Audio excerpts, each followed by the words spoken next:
কেন্দ্রীয় সংগ্রামী মহাসচিব আল্লামা মামুনুল হক এ পর্যায়ে বক্তব্য নিয়ে আসছেন আল্লামা মামুনুল হক।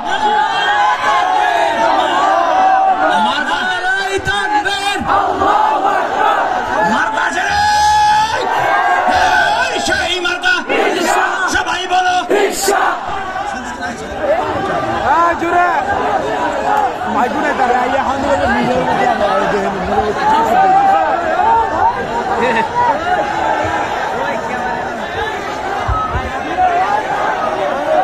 السلام عليكم ورحمة الله. الحمد لله رب العالمين والصلاة والسلام على سيد الأنبياء والمرسلين وعلى آله وأصحابه ومن تبعهم ودعا بدعوتهم إلى يوم الدين. أما بعد، أعوذ بالله من الشيطان الرجيم. بسم الله الرحمن الرحيم. ولا تركنوا إلى الذين ظلموا فتمسكم النار وما لكم من دون الله من أولياء ثم لا تنصرون. صدق الله العظيم. বাংলাদেশ খেলাফত মজলিস গাজীপুর জেলা শাখার উদ্যোগে আয়োজিত আজকের এই গণসমাবেশে উপস্থিত সম্মানিত সভাপতি, উপস্থিত বাংলাদেশ খেলাফত মজলিস, যুব মজলিস, ছাত্র মজলিস সহ সহযোগী সংগঠনগুলোর কেন্দ্রীয়, জেলা, মহানগরী নেতৃবৃন্দ, বিভিন্ন উপজেলা, থানা, ওয়ার্ড পর্যায় থেকে সমবেত সংগঠনের বিভিন্ন স্তরের নেতাকর্মী ও তৌহিদি জনতা, গাজীপুর জেলাবাসী, সর্বপ্রথম আমি আপনাদের শুকরিয়া জ্ঞাপন করছি যে আপনারা দীর্ঘ সময় ধরে প্রতিকূল আবহাওয়া উপেক্ষা করে আজকের আমাদের এই গণসমাবেশকে একটি গণসমুদ্রে পরিণত করে দীর্ঘ সময় অপেক্ষমান রয়েছেন। আল্লাহ রাব্বুল আলামিন আপনাদের সকলকে উত্তম বিনিময় দান করুন। আমি সর্বপ্রথম মহান রব্বুল আলামিনের শুকরিয়া আদায় করি যে রব্বুল আলামিন বাংলাদেশের মানুষের বুকের উপর থেকে জগদ্দল পাথরের মতো চেপে বসা ইতিহাসের জঘন্যতম স্বৈরাচারী শাসক শেখ হাসিনাকে উৎখাত করে দিয়ে এদেশের মানুষকে মুক্ত বাতাসে, মুক্ত আকাশে নিঃশ্বাস গ্রহণ করার সুযোগ করে দিয়েছেন। আল্লাহুম্মা লাকাল হামদু ওয়া লাকাশ শুকর। এরপর আজকের এই সুবর্ণ সময়ে, বিজয়ের এই মুহূর্তে স্মরণ করছি আমি ওই সকল বীর শহীদানদেরকে যাদের রক্তের বিনিময়ে বাংলাদেশ আজ নতুনভাবে স্বাধীনতা অর্জন করেছে। 2009 সালের পিলখানা ট্র্যাজেডির 57 জন দেশপ্রেমিক সেনা কর্মকর্তা, 2013 সালে শাপলা চত্বরে নবী প্রেমিক, আশেকে রাসূল, হেফাজতে ইসলাম বাংলাদেশের নেতা কর্মী, শত শহীদের রক্তে ভেজা শাপলা চত্বরের শহীদানদের কথা স্মরণ করছি।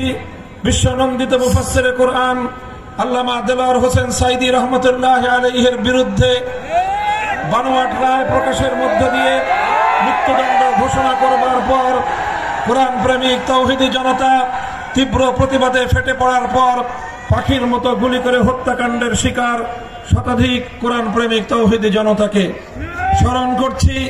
দীর্ঘ ফ্যাসিবাদের আমলে বিভিন্ন ভিন্ন মতকে দমন করতে গিয়ে খুন, গুম, হত্যাকাণ্ডের শিকার হাজারো বিরোধী দলীয় নেতা কর্মীদেরকে স্মরণ করছি। 2021 সালে বাংলাদেশের স্বাধীনতার সুবর্ণ জয়ন্তীর অনুষ্ঠানে কুখ্যাত মুসলমানদের রক্তে যার হাত রঞ্জিত সেই গুজরাটের কসাই খ্যাত নরেন্দ্র মোদীকে বাংলার মাটিতে এনে এদেশের স্বাধীনতার সুবর্ণ জয়ন্তীকে বিতর্কিত করার প্রয়াসের বিরোধিতা করে প্রতিবাদ জানিয়ে শান্তিপূর্ণ বিক্ষোভ প্রদর্শনকালে হেফাজতে ইসলামের প্রায় 25-30 জন নেতাকর্মী যাদেরকে পাখির মতো গুলি করে হত্যা করা হয়েছিল তাদেরকে সর্বশেষ 2024 সালে ফ্যাসিবাদের বিরুদ্ধে সংগ্রাম করতে গিয়ে, বৈষম্যহীন বাংলাদেশ গড়তে গিয়ে খুনি হাসিনার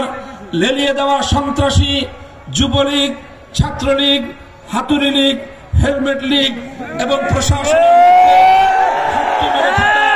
শেখ হাসিনার দলীয় সাঙ্গপাঙ্গদের হেলিকপ্টার সহ স্নাইপার সহ নানা মরণঘাতী মারণাস্ত্রের সাহায্যে, বিভিন্ন অস্ত্রের সাহায্যে গুলি করে ঠান্ডা মাথায় খুনের শিকার দেড় সহস্র বাংলার দামাল কামাল ছাত্র জনতা সহ সকল বীর শহীদানদেরকে।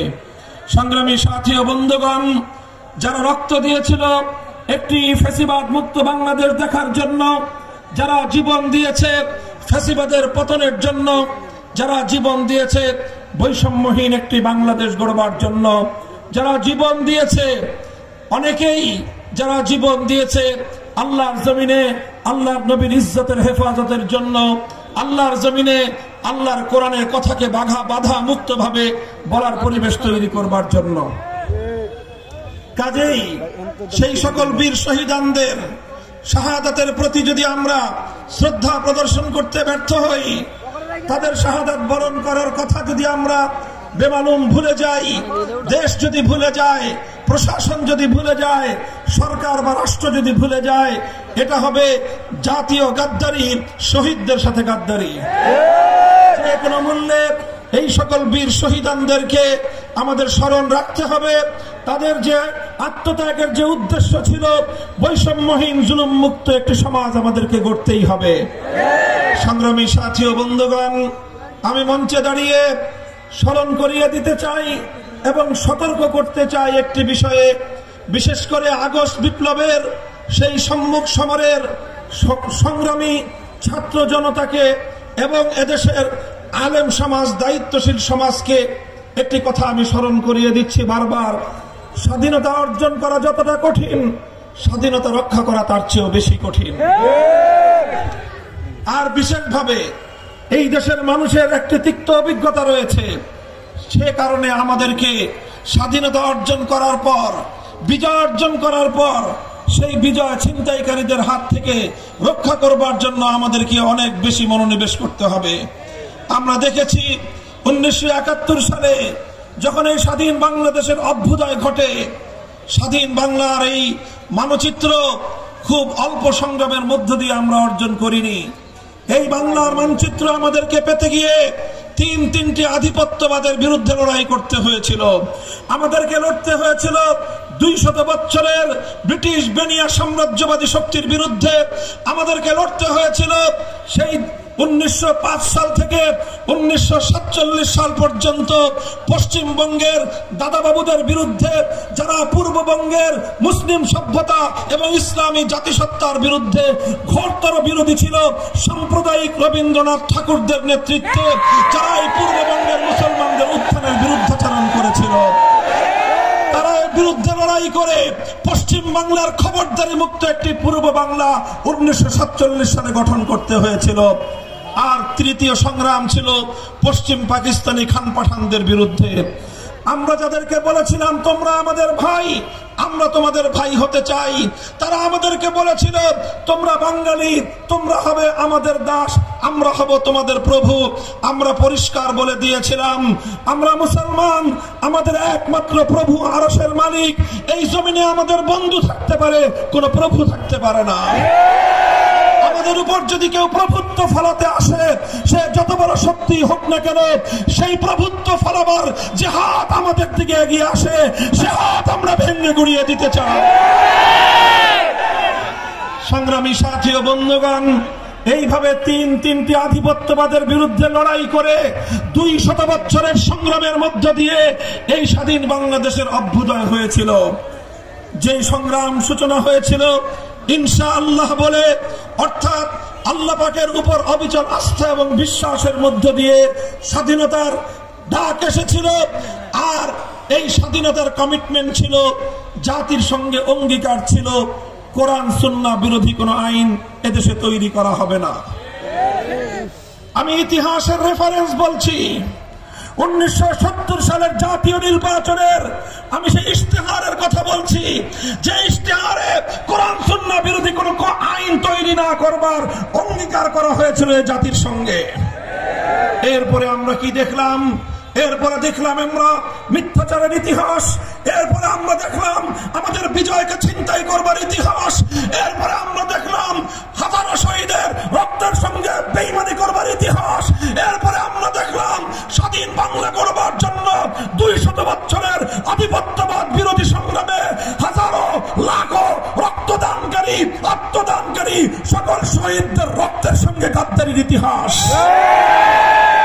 আমরা দেখলাম 1971 সালের 16ই ডিসেম্বর বিজয় অর্জন করবার অল্প কিছুদিনের মধ্যেই এই সকল শহীদদের আত্মার সঙ্গে গাদ্দারি করা হলো।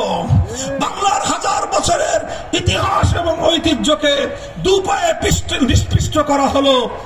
আর বাংলাদেশের মানুষের অভিপ্রায়কে তুড়ি মেরে উড়িয়ে দিয়ে বৃদ্ধাঙ্গুলি প্রদর্শন করে ভিন্ন আরেকটি রাষ্ট্রের সংবিধানের মূলনীতিগুলোকে একটি প্রেসক্রিপশনের মাধ্যমে এই 7 কোটি বাংলাদেশের মুসলিম জাতিসত্তার নবগঠিত রাষ্ট্রের সংবিধানের মূলনীতি হিসেবে আখ্যায়িত করে একটি নতুন সংবিধান এবং 72-এর চেতনার মাধ্যমে 71-এর চেতনাকে হাইজ্যাক করা হলো। সংগ্রামী সাথী ও বন্ধুগণ, এটি একটি নির্মম ইতিহাস, এটি একটি ছিনতাইয়ের ইতিহাস, এটি একটি জাতির বিজয়কে ছিনিয়ে নেওয়ার ইতিহাস, এটি একটি হাইজ্যাকের ইতিহাস। 1971-এর চেতনাকে 72-এর চেতনার মাধ্যমে গিলে খাওয়ার ইতিহাস। আমরা স্পষ্ট ভাষায় বলতে চাই, বাংলাদেশ 71 সালে স্বাধীনতা লাভ করেছিল, 72 সালে নয়।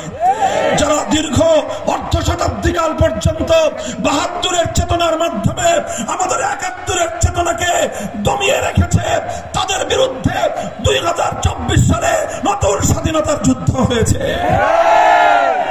কাজেই এই যে 1971 সালের এই নির্মম ঘটনা, এই দুঃখজনক ঘটনা থেকে আজকে 2024 সালের 5ই আগস্টের নতুন আখ্যায়িত স্বাধীনতাকে রক্ষা করবার জন্য বিজয়ী ছাত্র জনতাকে, আলেম সমাজকে, দেশপ্রেমিক জনতাকে ঐক্যবদ্ধ থাকতে হবে।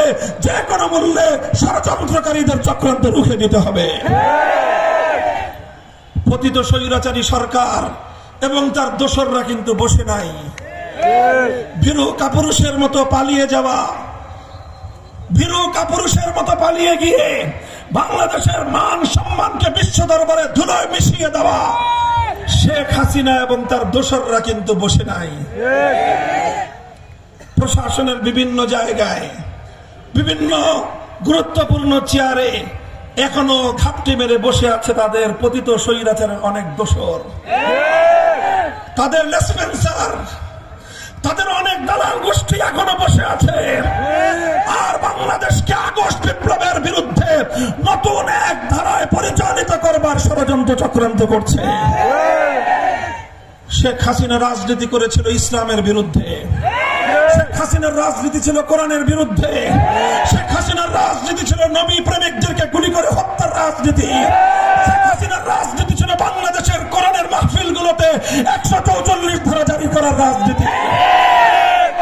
শেখ হাসিনা এবং তার সরকার কিভাবে দেশের আলেম সমাজের বিপ্লবী কণ্ঠগুলোকে স্তব্ধ করে দেওয়ার পায়তারা করেছিল, বাংলাদেশের মানুষ তার জ্বলন্ত সাক্ষী। কি বলবো আমি, আমার কথাই শুধু যদি বলি, বাংলাদেশের কোথাও আমাকে কোরআনের কথা বলতে দেওয়া হয় নাই। যেখানে আমার কোন মাহফিলের ঘোষণা দেওয়া হয়েছে, 144 আমাকে গ্রেফতার করার পর যখন আমার ভাইয়েরা আমার মুক্তির জন্য তারা রাজপথে নামতে চেয়েছে, তারা সংগ্রাম করতে চেয়েছে, তাদেরকে উপর্যুপরি গ্রেফতারের মাধ্যমে নির্যাতনের স্টিম রোলার চালানো হয়েছে। এই গাজীপুরের এই রাজবাড়ী মাঠে আমার মুক্তির জন্য কোন একটি সমাবেশ করা, আমাদের প্রতিশোধ হবে আদর্শের মাধ্যমে, আমাদের প্রতিশোধ হবে আল্লাহর কোরআনের জয়গান গাওয়ার মধ্য দিয়ে। আমরা স্বাধীন বাংলাদেশে আমরা স্বাধীনভাবে আল্লাহর কোরআনের কথা বলবো। যারা কোরআনের কথা শুনতে পছন্দ করেন না, আপনাদেরকে বলে দেই, আপনাদের আপার মতো আপনাদের জন্য সীমান্তের দুয়ার খোলা আছে, চলে যেতে পারেন অন্য কোথাও। এই শাহজালালের বাংলাদেশ, সামাদ্দুমের বাংলাদেশ, খান জাহানারীর বাংলাদেশ, হাফিজ জি হুজুরের বাংলাদেশ, শাইখুল হাদিসের বাংলাদেশ, মুফতি আমিনীর বাংলাদেশ, আল্লামা আহমদ শফির বাংলাদেশ, জুনায়েদ বাবুনগরীর বাংলাদেশ, মহিবুল্লাহ বাবুনগরীর বাংলাদেশে কোরআনের কথা বলবো, সহ্য না হলে বাংলাদেশ ছেড়ে চলে যাও।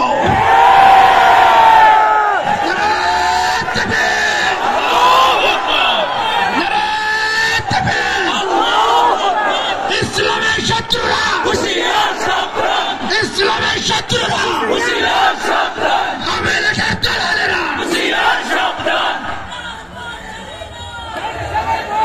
ইতিহাসের এক নির্লজ্জ, লজ্জাজনক এক অধ্যায় রচনা করে বিদায়ী প্রধানমন্ত্রী, পতিত স্বৈরাচারী, ফ্যাসিবাদের কলঙ্কিনী শেখ হাসিনা পালিয়ে গেছেন। আমার দুঃখ এবং আফসোস হয় ওই সকল আওয়ামী লীগের নেতাকর্মীদের জন্য যারা দীর্ঘদিন ধরে রাজনীতি করেছেন। তাদের মধ্যে কিছু ভালো মানুষ আছেন যারা শান্তিপ্রিয়ভাবে ভিন্ন মতের প্রতি শ্রদ্ধা প্রদর্শন করে রাজনীতি করতে চান। তাদের জন্য আমার এ কারণে আফসোস হয়, তারা ভবিষ্যতে কোন মুখে আওয়ামী লীগের নাম বলবে আর কোন মুখে শেখ হাসিনার নাম বলবে। কারণ আফসোসটা এজন্য হয় যে তাদের নেত্রী আজ তাদের সামনে যে দৃষ্টান্ত উপস্থাপন করলেন, বাংলাদেশে আমরা দেখেছি জনপ্রতিরোধের মুখে, বিরোধী পক্ষের আন্দোলন সংগ্রাম এবং অভ্যুত্থানের মুখে অনেক সরকারের পতন ঘটেছে। 1990 সালের গণ অভ্যুত্থানের মধ্য দিয়ে জেনারেল হোসেন মোহাম্মদ এরশাদের সরকারের পতন ঘটেছিল। এরশাদ কি করেছিলেন? তিনি পদত্যাগ করে তিনি আত্মসমর্পণ করেছিলেন, কারারুদ্ধ হয়েছিলেন, বছরের পর বছর জেল খেটেছেন, কিন্তু দেশের জনগণকে ছেড়ে দলের নেতা কর্মীদেরকে অরক্ষিত অবস্থায় রেখে দেশ ছেড়ে পালিয়ে যাননি। বেগম খালেদা জিয়া তিনিও বিরোধী পক্ষের অমত এবং আন্দোলনের মুখে গতি ছাড়তে বাধ্য হয়েছেন। তিনি পদত্যাগ করেছেন এবং তিনি সরকারের মাধ্যমে নানাভাবে নিগৃহণের শিকার হয়ে 80 বয়সে জীবন এবং মৃত্যু সন্ধিক্ষণে দাঁড়িয়ে বছরের পর বছর জেল খেটেছেন, কারারুদ্ধ থেকেছেন, কিন্তু দেশের জনগণকে ছেড়ে, দেশের মাটি ছেড়ে, তার দলের নেতা কর্মীদেরকে তোপের মুখে ফেলে দেশ ছেড়ে পালিয়ে যান না। আওয়ামী লীগের বিবেকবান লোকদেরকে আমি জিজ্ঞাসা করব, আপনাদের নেত্রী কাজটা করলো কি?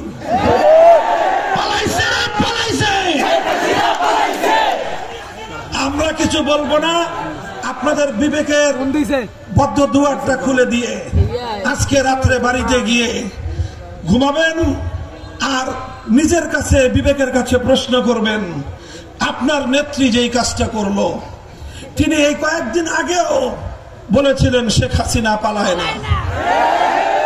আপনারা ওনার সুরে সুর মিলাই বলেছিলেন শেখ হাসিনা পালায় না। আমি এখন আপনাদের কাছে প্রশ্ন করতে চাই, শেখ হাসিনা পালিয়েছে না পালায় নাই? পালাইছে। শেখ হাসিনা পালিয়েছে, সারা পৃথিবী দেখেছে তিনি পালিয়েছেন। আমরা 2013 সালে বলেছিলাম আপনারা মাসের পর মাস শাহবাগ চত্বরটাকে ইমরান এই সরকারদের দখলে ছেড়ে রাখলেন। আমরা আল্লাহ নবীর ইজ্জতের হেফাজতের জন্য শাপলা চত্বরে গিয়ে 24 ঘন্টা আমাদেরকে থাকতে দেন নাই। আমরা তখনই বলেছিলাম কোন পথে পালাবেন সে পথ দেখার চেষ্টা করুন। পালাবার পথ খুঁজে বের করার চেষ্টা করতে বলেছিলাম, এই জন্য আমার উপরে খুব ক্ষিপ্ত হলেন উনি। আমি বলেছিলাম আপনার বাবা মারা গেছেন, উনি একজন আমাদের ধারণা মতে মুসলমান, কাজে একজন মরহুম মুসলিমের এভাবে মূর্তি বানায় তাকে পরজগতে আযাবের সম্মুখীন করবেন না, এটা আপনার বাবার বিরুদ্ধে, বাবার পক্ষে তার জন্য কল্যাণকামিতা হবে না, এটা হবে সন্তান হিসেবে বাবার সর্বনাশ ঘটানোর নামান্তর। এভাবে মূর্তি বানিয়ে তাকে জাতির সামনে কলঙ্কিত করবেন না। আমাদের কথা পছন্দ হলো না, আমরা কেন মূর্তির বিরুদ্ধে কথা বললাম, এজন্য তিনি আমাদের কণ্ঠরুদ্ধ করে দেওয়ার চেষ্টা করলেন। ভাস্কর্যের বিরুদ্ধে কথা বলবার অপরাধে জাতীয় সংসদে দাঁড়িয়ে আমাদের ট্যাক্সের পয়সা দিয়ে নির্মিত সংসদে তিনি আমাদের বিরুদ্ধে কথা বললেন। তিনি জাতির কাছ থেকে আমাকে বিচ্ছিন্ন করার পায়তারা চালালেন। আমাদের কোনো পরামর্শই তো শুনলেন না। এরপরে 5ই আগস্ট দেশের মানুষ কি দেখলো? আপনি বাংলাদেশের জাতীয় রাজস্বের শত শত কোটি টাকা খরচ করে ব্যয় করে আপনার বাবার যেই সকল মূর্তিগুলো নির্মাণ করেছিলেন, আজকের স্বাধীন বাংলাদেশে দাঁড়িয়ে আমি আপনাকেই প্রশ্ন করতে চাই, আপনার বাবার নির্মিত সেই মূর্তিগুলোর কি পরিণাম হয়েছে? এর জন্য আপনার বাবাকে এভাবে কলঙ্কিত করবার জন্য একমাত্র আপনি দায়ী। যারা বঙ্গবন্ধুকে সম্মান করেন, শ্রদ্ধা করেন, অন্তত আপনারা কোনদিন শেখ হাসিনার নাম মুখে উচ্চারণ করতে পারেন না। সংগ্রামী সাথী ও বন্ধুগণ, কথাগুলো শুধু আমি বিদায়ী এবং পতিত একজন স্বৈরাচারী সরকারের সমালোচনা হিসেবেই বলছি না। আমি বলছি আগামী দিনে যারা ক্ষমতার মসনদে এসেছেন, আসবেন, আসতে চান, আপনারা এখান থেকে শিক্ষা গ্রহণ করুন। ফাতাবিরু ইয়া উলিল আবসার। আমরা আমাদের কথা পরিষ্কার। আমি সেদিনও বলেছিলাম, আজও বলছি, একটি মুসলিম দেশ, যে দেশ মুসলিম জাতিসত্তার উন্মেষ ঘটাবার জন্য, বাঙালি মুসলিম জাতির উত্থান ঘটাবার জন্য 200 বছর আমাদের পূর্বপুরুষরা লড়াই করেছিল। লড়াই করেছিল হাজী শরীয়তুল্লাহ, লড়াই করেছিল মীর নেসার আলী ওরফে তিতু মীর, লড়াই করেছিল ফকির মজনু শাহ, আর লড়াই করেছিল দীর্ঘ একটা সময় পর্যন্ত এদেশের আলেম সমাজ। এত সংগ্রাম, এত লড়াইয়ের মধ্য দিয়ে যে মুসলিম জাতিসত্তার উন্মেষ ঘটেছিল, সেখানে আপনারা হিন্দুত্ববাদ আর হিন্দুয়ানি মূর্তির কালচার বাস্তবায়ন করার পায়তারা চালিয়েছিলেন। এদেশের মানুষ সেটাকে ভালোভাবে নেয় নাই। আগামী দিনেও কেউ যদি চেষ্টা করেন, আমি আপনাদেরকে পরামর্শ দিব, 5ই আগস্টের শেখ মুজিবুর রহমান সাহেবের মূর্তিগুলো দেখে আগামী দিনে সকল রাষ্ট্রনায়করা শিক্ষা গ্রহণ করবেন। আমরা ভাস্কর্যের বিরোধিতা করেছিলাম, সে ভাস্কর্য হোক বঙ্গবন্ধুর, সে ভাস্কর্য হোক জিয়াউর রহমানের, সে ভাস্কর্য হোক এরশাদের, সে ভাস্কর্য আমার বাবার হলো। আমি বলেছিলাম আমাদের হাতে ক্ষমতা আসলে সব ভাস্কর্য আমরা ভেঙে গড়িয়ে দেব। আজও আমাদের সেই কথা। আমাদের কথা হিন্দু ধর্মাবলম্বীদের উপাসনালয়ে রক্ষিত কোনো মূর্তি নিয়ে আমাদের কোনো কথা নাই। আমরা তাদের কাছে ঈমানের দাওয়াত দেই, স্বেচ্ছায় ইসলাম গ্রহণ করার আহ্বান জানাই, কিন্তু তাদেরকে তাদের ধর্ম ছেড়ে দিয়ে তাদের ধর্মীয় উপাসনালয়ে মূর্তি রাখার ব্যাপারে আমাদের কোনো বক্তব্য নাই। তোমরা তোমাদের মূর্তি পূজা করো, তোমরা একাত্মবাদের দিকে আসলে জাহান্নাম থেকে মুক্তি পাবে, অন্যথায় তুমি তোমার ধর্ম নিয়ে তুমি থাকো। আমরা তোমাদের সংখ্যালঘু হিসেবে মুসলিম দেশে অবস্থানকারী তোমাদের সকল ধরনের নিরাপত্তার দায়িত্ব আমরা গ্রহণ করেছি। 5ই আগস্টের পর বাংলাদেশের মানুষ দেখেছে এদেশে কোনো সাম্প্রদায়িক সংঘাত নাই। এদেশের হিন্দুদের মন্দির, বৌদ্ধদের প্যাগোডা, খ্রিস্টানদের গির্জা রাতের ঘুম মারি দিয়ে, রাতের ঘুমকে হারাম করে দিয়ে আলেম সমাজ, তাওহীদি জনতা, ইমাম সাহেবান, হেফাজতে ইসলামের নেতা কর্মীরা, খেলাফত মজলিস, বাংলাদেশ খেলাফত মজলিসের নেতা কর্মীরা রাতের ঘুম মার দিয়ে, রাতের ঘুমকে হারাম করে তারা এই সংখ্যালঘুদের নিরাপত্তার দায়িত্বে নিয়োজিত ছিল। বাংলাদেশের 5ই আগস্টের পর কোথাও সংখ্যালঘু নির্যাতনের কোনো ঘটনা নাই। কারণটা কি? আগে কেন ঘটতো? কারণ আগে এই শেখ হাসিনা এবং তার দোসরদের রাজনীতির অন্যতম হাতিয়ার ছিল সংখ্যালঘু ইস্যুকে রাজনীতির হাতিয়ার হিসেবে ব্যবহার করা। আমি বলি, তারা রাতের অন্ধকারে কালনাগিনী হয়ে সংখ্যালঘুদেরকে ছোবল মারত, দিনের আলোয় আবার তারাই ওঝা হয়ে ছাড়তে আসতো। যতগুলো হিন্দু পরিবারের উপর হামলার ঘটনা আছে, যতগুলো মন্দির ভাঙার ঘটনা আছে, নিরপেক্ষ তদন্ত হলে বেরিয়ে আসবে এগুলোর সঙ্গে আওয়ামী সরকারের দোসররা তারাই জড়িত ছিল। এখন আর সেই নাটকের নায়ক নায়িকারাও নাই, বাংলাদেশে সংখ্যালঘু নির্যাতনের নাটকও নাই। ওরা আবার রোদ পেতে আছে, সুযোগ খুঁজছে, আবার সংখ্যালঘুদেরকে অন্ধকারে এসে সাবোটাজ করবে, সংখ্যালঘুদেরকে বাড়ি ঘরে অগ্নিসংযোগ করে আবার বাংলাদেশে সাম্প্রদায়িকতার 20 বাষ্প ছড়িয়ে দেওয়ার পায়তারা চালাচ্ছে। আমি সংখ্যালঘু ভাইদেরকে বলি, ইসলাম এক উদারতার ধর্ম। ইসলাম সংখ্যালঘুদের সর্বোচ্চ নিরাপত্তা দেওয়ার ধর্ম। আল্লাহর নবী যেভাবে তাদেরকে নিরাপত্তা দিয়েছেন, কিয়ামত পর্যন্ত কোন নেতা, কোন ধর্ম প্রনেতা, কোন সামাজিক নেতা আমার নবীর মতো সংখ্যালঘুদের নিরাপত্তা নিশ্চিত করতে পারবে না। সংগ্রামী সাথী ও বন্ধুগণ, সংখ্যালঘুদের অধিকারের পাশাপাশি মনে রাখতে হবে 200 বছরের আমাদের সংগ্রাম ছিল বাঙালি মুসলিম একটি জাতিসত্তা গড়ে তোলা। কাজেই 90% মুসলমানের, 90% মুসলিম জাতির যদি তাদের সেন্টিমেন্টের প্রতি, তাদের ধর্মীয় আবেগ অনুভূতির প্রতি শ্রদ্ধা প্রদর্শন না করা হয়, কোনোদিনও বাংলাদেশ এগিয়ে যেতে পারবে না।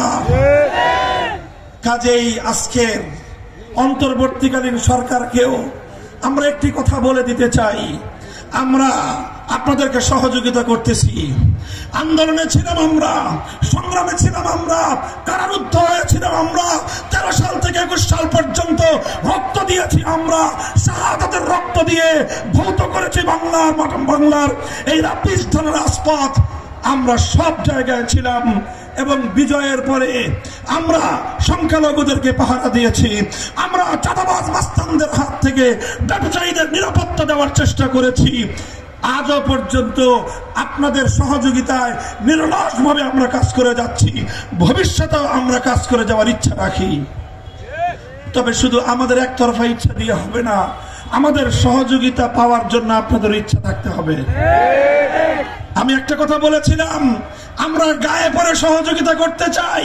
আপনারা যদি পা দিয়ে ঠেলে দিতে চান, তাহলে পরিণামটা খুব ভালো কারোর জন্যই হওয়ার কথা না।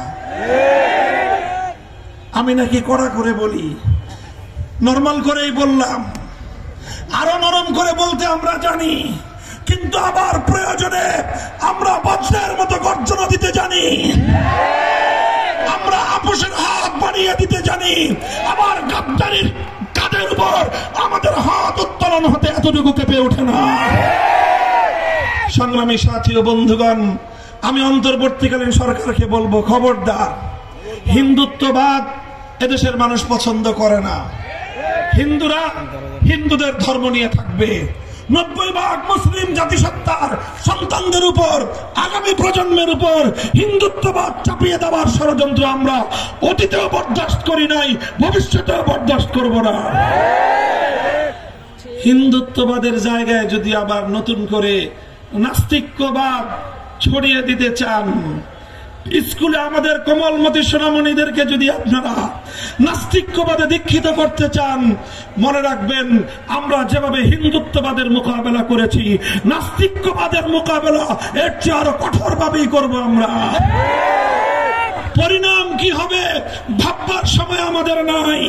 ইসলামের প্রশ্নে, দেশ এবং মানবতার প্রশ্নে মাথায় কাফনের কাপড় বেঁধেই আমরা রাস্তায় নামি। বহুবার এই ইতিহাস আমরা রচনা করেছি। আমরা জানি ইসলাম জিন্দা হতা হ্যায় হর কারবালা কে বাদ। যখন আমার সন্তানের রক্ত ঝরবে, যখন আমার রক্ত ঝরবে, সেই ইমানদার শহীদের রক্তের উপরেই ইসলাম নামক বৃক্ষটি গড়ে উঠবে। আমরা বলতে চাই, নাস্তিক্যবাদ আমরা দেখতে চাই না। শিক্ষা কমিশন আপনারা ভেঙে দিয়েছেন, জাতীয় গণমাধ্যমে সংবাদ ছেপেছে, এতটুকু আমরা স্বাগত জানাই। কিন্তু মনে রাখবেন, এখানে আমার বক্তব্য, আমাদের কথা শেষ নয়। আমরা শিক্ষা কমিশনের শেষ পরিণাম পর্যন্ত গভীর পর্যবেক্ষণ করব। চিহ্নিত কোন ইসলাম বিদ্বেষীকে বাংলাদেশের শিক্ষা কমিশনে বরদাস্ত করব না। আমরা নিরপেক্ষ সাধারণ মানুষ যারা আছেন তাদেরকে দিয়ে শিক্ষা কমিশন গঠন করুন। আমরা বলি না আমাদের আপনাদের আলেম ওলামাদেরকে দিয়ে শিক্ষা কমিশন ভরে ফেলুন। আমরা শুধু এতটুকু আবদার করি, 90% মুসলমানদের দেশের শিক্ষা কমিশনে শিক্ষা এবং পাঠ্যসূচি নির্ধারণের ক্ষেত্রে আলেম সমাজের কন্ট্রিবিউশন থাকা দরকার। একজন অন্তত আলেম প্রতিনিধি রাখুন, ইসলামী শিক্ষাবিদ রাখুন, এরপরে অন্যান্য বিভাগ থেকে রাখুন, যাতে এমন কোন পাঠ্যসূচি আমার সোনামণিদের জন্য প্রণীত না হয় যেটা আমার সন্তানের ঈমানকে হরণ করতে পারে। মনে রাখবেন, আগামী প্রজন্মের ঈমানকে রক্ষা করবার জন্য আমরা যুদ্ধ করতে প্রস্তুত থাকি। আরেকটা কথা, এটাই আমার সর্বশেষ পয়েন্ট। আন্তর্জাতিক মানবতা বিরোধী যে আন্তর্জাতিক মানবতা বিরোধী দমন, মানবাধিকার বিরোধী দমন যে আইন, সেই দমন আইনের সংস্কারের মাধ্যমে নতুন কিছু ধারা অন্তর্ভুক্ত করার প্রস্তাবনা এসেছে। তার মধ্যে 3টি ইস্যু খুব স্পর্শকাতর। 1 নম্বর, ট্রান্সজেন্ডারের নামে সমকামিতাকে বাংলাদেশে বৈধতা দেওয়ার পায়ে তারা চলছে। 2 নম্বর, ম্যারিটারিয়াল রেপ, বৈবাহিক ধর্ষণের আখ্যা দিয়ে স্ত্রীর উপর আল্লাহ প্রদত্ত স্বামীর অধিকার খর্ব করবার পায়ে তারা চলছে। 3 নম্বর, জোরপূর্বক গর্ভধারণ ইত্যাদি শিরোনামে আল্লাহ প্রদত্ত প্রতিটি দম্পতির স্বাভাবিক নরমাল সম্পর্ককে বিঘ্নিত করে প্রতিটি দম্পতির মধ্যে ঘরে ঘরে অশান্তির আগুন জ্বালিয়ে দেবার পায়ে তারা করছেন। মনে রাখবেন, আল্লাহ প্রদত্ত প্রতিটি দম্পতির যেই অধিকার, সেই অধিকার যদি হাত দেওয়ার চেষ্টা করেন, আমরা আমাদের পরিণামের কথা চিন্তা করার সুযোগ পাবো না। সে হাত আমরা ভেঙে গুড়িয়ে দিতে উদ্যত হব। 3 নম্বর ইস্যু হলো, ভারতে একের পর এক ঘটনা ঘটছে। আমার নবীর ইজ্জতের বিরুদ্ধে কটূক্তি করা হচ্ছে। নুপুর শর্মা থেকে আজকে রামগিরি মহারাজ পর্যন্ত একটার পর একটা আমার নবীর ইজ্জত নিয়ে আপনারা ছিনিমিনি খেলছেন। সেদিন দেখলেন মুম্বাইয়ের মুসলমানেরা, ভারতের মুসলমানরা কিভাবে গর্জে উঠেছে। যদি আপনারা এভাবেই আমার নবীকে আঘাত করতে থাকেন, আপনার দেশের অখণ্ডতা রক্ষা করতে পারবেন না। বাংলাদেশের রাষ্ট্রকে বলবো, ভারতীয় রাষ্ট্রদূতকে তলব করে হুঁশিয়ার করে দেন। মনে রাখবেন, ওরা আমার নবীকে গালি দিবে আর আপনারা ইলিশ মাছ রপ্তানি করে পীড়িত করবেন। বাংলাদেশের মানুষ সেই প্রেম দেখতে কথা বলেন, ঠিক না বেঠিক? বলবেন রপ্তানি না করলে আমাদের বৈদেশিক মুদ্রা আসবে না। শুনে রাখেন, নবীর ইজ্জতের বিনিময়ে কোন রেমিটেন্স, কোন বৈদেশিক মুদ্রা আমরা খেতে চাই না। যদি বলেন যে না খেয়ে থাকতে হবে, আল্লাহর পয়গম্বরের উম্মতেরা বলবে প্রয়োজনে পেটে পাথর বাঁধবো, এরপরে নবীর দুশমনের সঙ্গে কোনো আপোষ নাই। আগামী সোমবার দিন 30শে সেপ্টেম্বর, বলেন আগামী সোমবার 30শে সেপ্টেম্বর বিকাল 3টায় ঐতিহাসিক বাইতুল মোকাররম উত্তর গেটে হেফাজতে ইসলামের পক্ষ থেকে নবীর ইজ্জতের বিরুদ্ধে কটূক্তি করার প্রতিবাদে বিক্ষোভ সমাবেশ ও মিছিল হবে। যাবেন তো ইনশাআল্লাহ? আমরা দেখিয়ে দিতে চাই আমরা শান্তিপূর্ণ প্রতিবাদ জানাতে জানি। আমরা দেখিয়ে দিয়েছি আমাদের নবীর ইজ্জতের হেফাজতের জন্য শাপলা চত্বরের পিচ ধরা রাস্তাকে বুকের রক্ত দিয়ে রঞ্জিত করতে আমরা জানি। আল্লাহ পাক তৌফিক দান করুন। আখেরি পয়গাম, আল্লাহর জমিনে যদি আপনারা বৈষম্যহীন পূর্ণাঙ্গ ইনসাফ পূর্ণ সমাজ কায়েম করতে চান, মানব রচিত তন্ত্র মন্ত্র দিয়ে সম্ভব নয়। এজন্য আল্লাহ প্রদত্ত এক রাজনৈতিক বন্দোবস্তের প্রয়োজন, আর সেই রাজনৈতিক ব্যবস্থার নাম হলো খেলাফতের রাজনীতি। আমরা সেই খেলাফত বাস্তবায়ন করার জন্য একটি শপথে বলিয়ান হতে চাই। আপনারা আমাদের সঙ্গে আল্লাহর জমিনে আল্লাহর খেলাফত কায়েমের সংগ্রামে কারা কারা যোগদান করবেন? ছাত্র মজলিস সহ আমাদের সংগঠনগুলোতে আপনারা শামিল হন। ইনশাআল্লাহ দেখা হবে রাজপথে, কথা হবে স্লোগানে স্লোগানে। খোদার আকাশ, খোদার জমিন, করব কায়েম খোদার দিন। ধর্ম বর্ণ ভিন্ন মত, সবার জন্য খেলাফত। সেই খেলাফতের আহ্বান জানিয়ে বক্তব্য শেষ করলাম। ওয়া আখিরু দাওয়ানা আলহামদুলিল্লাহি রাব্বিল আলামিন। বাংলাদেশ জিন্দাবাদ, বাংলাদেশ খেলাফত মজলিস জিন্দাবাদ। নাসরুম মিনাল্লাহি ওয়া ফাতহুন করিব। সুবহানাল্লাহ।